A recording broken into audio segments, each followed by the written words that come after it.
Chères auditrices, chers auditeurs, bienvenue dans le podcast Cheminement, animé par l'équipe Oser rêver sa carrière.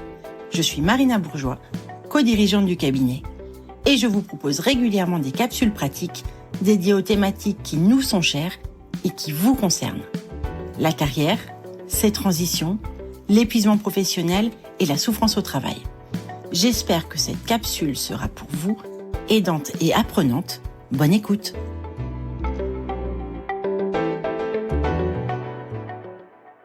Je vous invite aujourd'hui à réfléchir à la thématique de la guérison.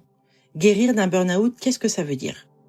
On croit parfois que guérir d'un épuisement professionnel, ça signifie simplement aller mieux, retrouver de l'énergie, se sentir à nouveau capable de refaire ce qui n'a plus été possible pendant des semaines, des mois, voire parfois des années, capable de se projeter à nouveau, capable de retravailler, etc.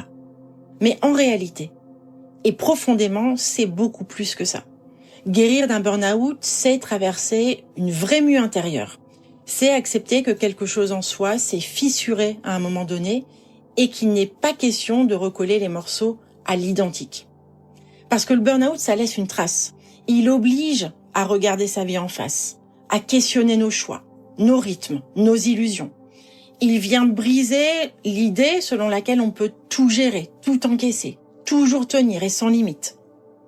Donc guérir, c'est comprendre aussi que ces limites, elles existent.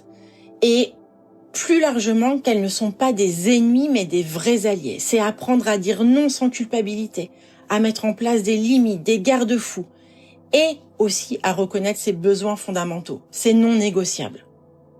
Guérir, c'est mûrir. C'est passer aussi de l'illusion d'être invincible à la force tranquille de celle ou celui qui connaît sa vulnérabilité. En gros, c'est transformer une épreuve douloureuse en un apprentissage intime, profond. C'est la résilience. C'est réinventer sa manière de travailler, de s'engager, de vivre, non plus contre soi, mais avec soi. En gros, c'est se vouloir du bien.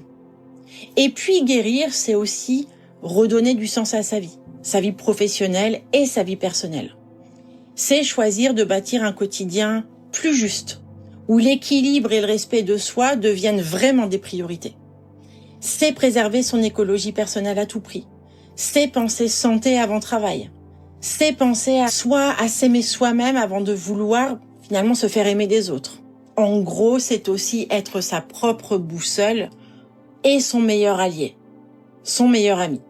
Ce n'est pas un retour en arrière, c'est vraiment un pas en avant, un voyage vers soi, et puis vers une existence finalement plus alignée, plus consciente et moins subie.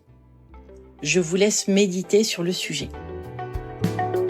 Voilà, c'est fini comme le dit la chanson. J'espère que vous sortez enrichis de cette capsule. Si vous êtes actuellement en questionnement, n'hésitez pas à nous contacter. Bilan de carrière, de compétences, outplacement, épuisement professionnel, reprise de poste, recherche d'emploi. Nous accompagnons tous les jours des femmes et des hommes ressentant le besoin de faire bouger les lignes de leur vie. Et si vous souhaitez que j'aborde des sujets particuliers, n'hésitez pas à me le faire savoir sur l'application Apple Podcast ou sur nos réseaux sociaux. Profitez-en pour mettre des petites étoiles si le format vous a plu. Et si Apple, c'est pas votre truc, vous pouvez retrouver les capsules sur Deezer ou Spotify. Merci de votre écoute, de votre soutien et à très vite pour une nouvelle thématique. Salut!